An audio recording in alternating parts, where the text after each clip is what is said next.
नमस्कार प्रिय मित्रों, मैं नीलेश महाराज जय वेंकटेश जी सावित्री ज्योतिष श्रृंखला को आज आगे बढ़ाते हुए मेरे प्रिय मित्रों, आज हम बात करेंगे बुध ग्रह से बनने वाले राजयोगों के विषय में।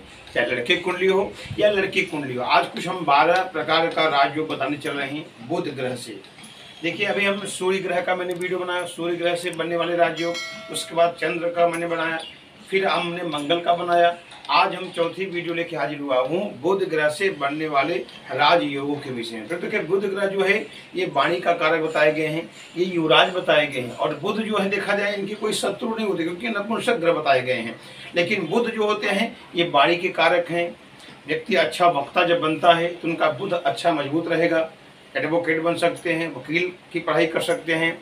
या देखा जाए बुध एक ऐसा ग्रह है, व्यक्ति को सरकारी नौकरी भी दिला सकता है, व्यक्ति डॉक्टर मेडिकल लाइन में जा सकता है, व्यक्ति अच्छा राजनीति में ग्रोथ कर सकता है। यानी मिला जुला कर के बुध अगर आपकी कुंडली में मजबूत है तो कई प्रकार के राजयोग बनाएंगे। शुद्ध अच्छा वक्ता व्यक्ति होगा, अच्छा वकील होगा, अच्छी सरकारी नौकरी प्राप्त कर सकता है, अच्छा लेखक होगा, अच्छा शिक्षक होगा।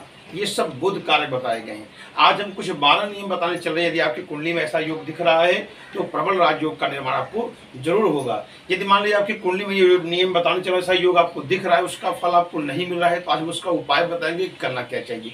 फिर एक निवेदन है, यदि आप हमारे चैनल पर नए जो चैनल को जरूर सब्सक्राइब करें। यदि मेरा वीडियो आपको अच्छा लगे तो आप अवश्य लाइक करें। परंतु आगे बढ़ते हैं। आज का जो मुख्य विषय है कि बुध से बनने वाले राजयोगों के विषय में कुछ मैं 12 प्रकार का राजयोग बताने चल रहा हूँ। देखिए, मैं यहाँ एक लग्न चार्ट बनाया हूँ और ये पहला घर, यहाँ 1 से लेकर 12 तक कोई भी अंक हो, पहला घर यही कहा जाएगा। कुंडली का 12 भाव होता है, तो 1 2 3 4 5 6 7 8 9 10 11 12, ये कुंडली का 12 भाव हो गया। पहला नियम बताने चल रहा हूँ बुध से बनने वाले राजयोग के विषय में। आप देखिएगा, अंक पे आपको नहीं जाना है, केवल आपको कुंडली का देखिए मैं यहाँ ऐसे उदाहरण के रूप बता रहा हूँ। यदि आपके 6वें घर में, यानी खष्टम घर ये कहा जाता है, 1 2 3 4 5 6, अगर 6वें घर में बुध और सूर्य विराजमान हो, सप्तम में शुक्र विराजमान हो, पंचम में शनि विराजमान हो आप कुंडली में, दसम भाव में मंगल हो और द्वितीय में गुरु हो और तृतीय यानी पराक्रम भाव में चंद्रमा विराजमान हो, तो ये प्रबल जो है राजयोग का निर्माण होता है। व्यक्ति 0 बनेगा, उच्च पद पे अपना नाम रोशन करेगा। 6वें भाव में बुध सूर्य विराजमान हो, ये योग आपको मैं बता रहा हूँ, सामने लिखा भी हूँ मैं आपको। द्वितीय भाव में गुरु हो, तृतीय में चंद्रमा हो, पंचम में शनि हो और खष्टम यानी 6वें घर में बुध सूर्य हो और दसम भाव में मंगल हो। जब इन ग्रहों की महादशा आएगी, अंतर्दशा आएगी, तो व्यक्ति अवश्य उनके जीवन में लाभ प्राप्त होगा और संपूर्ण राजयोग उनके जीवन में विराजमान होगा। देश विदेश भ्रमण करेंगे, भूमि भवन वाहन का योग प्राप्त होगा, अच्छे व्यवसाय करेंगे और उच्च पद पर नाम रोशन करेंगे। दूसरा नियम, यदि आपकी कुंडली में सूर्य बुध गुरु और शनि ये त्रिकोण में हो और मंगल दसम भाव में हो, तो ये प्रबल राजयोग का निर्माण होता है। दूसरा नियम मतलब सूर्य बुध गुरु शनि, पहले आप समझ त्रिकोण किसे कहते हैं, 1 5 और 9, इन भाव को त्रिकोण कहते हैं। यदि इन भावों में यानी 1 5 9 में त्रिकोण में कहीं भी यदि सूर्य बुध गुरु शनि ये सब त्रिकोण विराजमान हो, मान लीजिए एक साथ सूर्य बुध गुरु शनि ग्रह एक साथ न बैठे हो, अगर एक ग्रह यहाँ बैठा हो, मिला जो 2 ग्रह यहाँ या यहाँ, यानी त्रिकोण में एक ग्रह होने चाहिए। सूर्य बुध गुरु शनि त्रिकोण में है और दसम भाव में, ये 10वां कर्म भाव है, दसम भाव में मंगल विराजमान हो, तो ये प्रबल जो है राजयोग का निर्माण होता है। व्यक्ति अवश्य उच्च पद पर नाम रोशन करता है और जहाँ भी रहता है व्यक्ति वहाँ का अद्भुत जो है सम्माननीय होता है, उच्च पद पे जाता है और देश विदेश भ्रमण करता है, काफी धन एकत्रित करता है, राजाओं के समान ऐसा जीवन जीता है। तीसरा नियम, दसम भाव में मंगल हो और केंद्र में शुक्र गुरु चंद्रमा हो और त्रिकोण में बुध सूर्य विराजमान हो, तो ये प्रबल राजयोग बनता है। अब त्रिकोण मैंने पहले बता दिया, 1 5 और आपके 9, यानी 1 5 9 भाव को त्रिकोण कहते हैं। आपको त्रिकोण में क्या देखना है, या बुध सूर्य यहाँ विराजमान हो, या बुध सूर्य यहाँ हो, या बुध सूर्य यहाँ हो, एक साथ त्रिकोण में। इसे एक प्रकार से अगर बुध सूर्य कहीं भी होगा 1 5 9 में, तो बुधादित्य राजयोग बन गया और इसे त्रिकोण भी कहते हैं। आपको ये नियम देखना है कि बुध और सूर्य चाहे यहाँ हो, चाहे 5वें घर में हो या भाग्य यानी 9वें घर में हो। और क्या सूत्र कहता है कि दसम भाव में मंगल विराजमान हो, आपका कर्म भाव बोलते हैं, दसम भाव में मंगल विराजमान हो और केंद्र में शुक्र गुरु चंद्रमा हो। केंद्र किसे कहते हैं? 1 4 7 10 यानी केंद्र भाव में आपका शुक्र गुरु चंद्रमा विराजमान हो तो ये प्रबल राजयोग का निर्माण होता है। चौथा नियम, लग्न में गुरु हो और 12वें भाव में शनि हो। लग्न में गुरु हो और 12वें भाव में शनि हो और टोटल पूरा ग्रह इन ग्रहों के बीच में हो, यानी इन ग्रहों के, जैसे गुरु यहाँ है, शनि यहाँ हो गया, बाकी सब ग्रह जितने भी बुध हुए इत्यादि जितने भी ग्रह अगर इनके बीच में आ गए तो ये प्रबल राजयोग का निर्माण होता है। इसका अद्भुत उल्लेख जो है मान सागरी में बताया गया है कि लग्न में आपके गुरु हो और द्वादश यानी 12वें भाव में शनि हो और सब उसके बीचर भीत में माने अंतःकरण में पूरा ग्रह हो, ये प्रबल राजयोग का निर्माण होता है। जब बुध या शनि की महादशा आएगी, अंतर्दशागत व्यक्ति अवश्य जो है उच्च पद पे अपना नाम रोशन करेगा। पांचवा नियम, तृतीय में गुरु हो, अष्टम में शुक्र हो। तृतीय किसे कहते हैं? देखिए 1 2 3, ये तृतीय भाव में गुरु विराजमान हो और अष्टम में शुक्र विराजमान हो, यानी गुरु यहाँ बैठा हो और शुक्र यहाँ बैठा हो, उसके भीतर सब ग्रह बैठे हों या इधर या तो इधर सब ग्रह बैठे हों, तो ये प्रबल जो है राजयोग का निर्माण होता है। चाहे बुध इधर आ जाए चाहे बुध इधर जाए, मैंने कहने का तात्पर्य एक सूत्र आप समझिए कि तृतीय भाव में आपका गुरु हो, अष्टम भाव में यहाँ शुक्र, यहाँ अंक कोई भी हो, गुरु यहाँ बैठा हो, अष्टम में शुक्र बैठा हो, पूरा ग्रह जो है बुध को लेकर के यहाँ बैठे हो या पूरा ग्रह इधर बैठे हो, तो ये प्रबल जो है राजयोग का निर्माण होता है और व्यक्ति अवश्य उच्च पद पे परिणाम रोशन करता है। छठवां नियम, बुध राहु युति हो, जैसे आपकी कुंडली में बुध राहु एक साथ युति होकर के केंद्र में बैठे हो। केंद्र किसे कहते हैं? मैंने बताया 1 4 7 10 भाव कहते हैं केंद्र। यदि बुध राहु अगर युति करके केंद्र में विराजमान है तो ये महाप्रबल राजयोग बताया गया है। वह जातक जो है लंबी आरोग्यता करता है, शुद्ध रहता है, अच्छा विचार रहता है और अद्भुत जो है पुत्रों से मान सम्मान अपने संतानों से प्राप्त करता है और जातक देखा जाए एकदम आगे बढ़ता है और इनके जीवन में काफी धन, भूमि भवन वाहन मकान का सुख, गाड़ी का सुख, जमीन का सुख, इनके जो संतान होते हैं उनसे भी संतान से सुख प्राप्त होता है।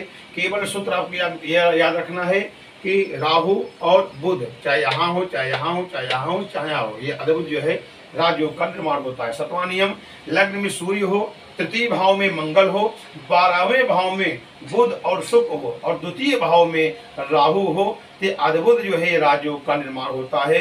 12वें भाव पर क्या देखना है? बुध और शुक्र यहाँ विराजमान हो और द्वितीय भाव में क्या हो? यहाँ द्वितीय भाव में राहु विराजमान हो और लग्न में क्या हो? सूर्य विराजमान हो और तृतीय भाव में मंगल हो, ये तृतीय भाव है। ये अद्भुत जो है राजयोग का निर्माण होता है और व्यक्ति उच्च पद पे अपना नाम रोशन करता है। आठवां नियम, पंचम भाव में बुध हो, दसम भाव में चंद्र हो और नवम भाव में शुभ ग्रह कोई हो, ये प्रबल राजयोग होता है। काफी कुंडलियों में देखा गया है पंचम भाव में क्या हो? बुध हो। तो पंचम भाव देखिए अभ्यास, ये है अभ्यास स्थान, पुस्त स्थान, पुत्र स्थान को बताया गया, प्रेम स्थान, पढ़ाई का। पंचम भाव में आपको बुध होना चाहिए, आपको अंक पे नहीं जाना है, ये बुध का मैं राज्य बता रहा हूँ। पंचम भाव में आपका यहाँ अगर बुध विराजमान है और दसम भाव में चंद्रमा विराजमान हो और नवम भाव में कोई भी शुभ ग्रह हो, जैसे शुभ ग्रह जैसे आपका मान लीजिए यहाँ हो गया, आपका समझिए गुरु हो गया हो या शुक्र बैठा हो या चंद्रमा बैठा हो, कोई भी शुभ ग्रह यहाँ बैठा हो, ये प्रबल राजयोग का निर्माण होता है। जैसे मान लीजिए आपका बुध यहाँ बैठा है, चंद्रमा आपका दसम भाव में बैठा हो, उसके बाद मान लीजिए आपका गुरु हैं, शुक्र हैं, कोई भी अगर यहाँ शुभ ग्रह बैठा है तो ये प्रबल जो है राजयोग का निर्माण होता है, व्यक्ति उच्च पद पर नाम रोशन करता है। नौवां नियम, द्वितीय भाव में चंद्रमा बुध हो और लग्न में गुरु हो, दसम भाव में राहु शुक्र हो, तो ये प्रबल राजयोग का निर्माण होता है।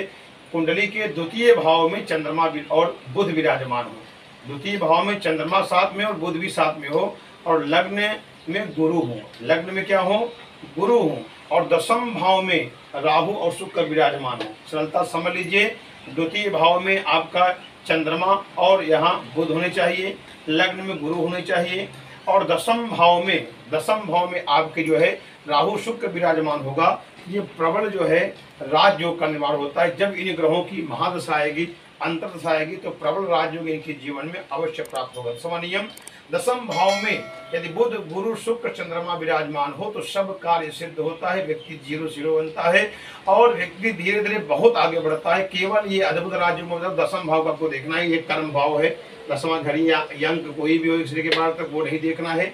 अगर आपकी कुंडली में दसम भाव में यहाँ बुध विराजमान हो, साथ में गुरु हो, शुक्र, चलिए सूत्र क्या कहता है कि बुध गुरु शुक्र चंद्रमा एक साथ ये दसम भाव विराजमान है, तो जब इन ग्रहों की महादशा आएगी, अंतर्दशा आएगी तो प्रबल राजयोग होगा। क्योंकि देखिए अगर यहाँ बुध बैठा है तो आपका देखिए बुधादित्य तरह जो है भद्र राजयोग बन गया।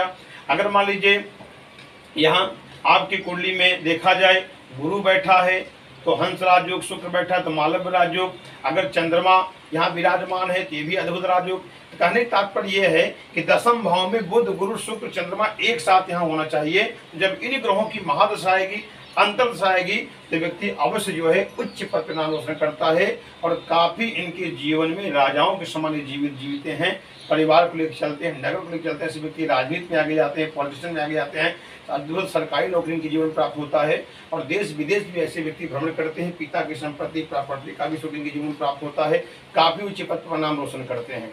आगे बढ़ते हैं ग्रहण नियम। तृतीय भाव में सूर्य हो और दसम या पंचम भाव में बुध शुक्र हो तो समझ लीजिए कि अद्भुत ये राजयोग है। तृतीय भाव में क्या हो, तृतीय भाव में सूर्य हो, पराक्रम भाव से तृतीय भाव, यहाँ सूर्य विराजमान होना चाहिए।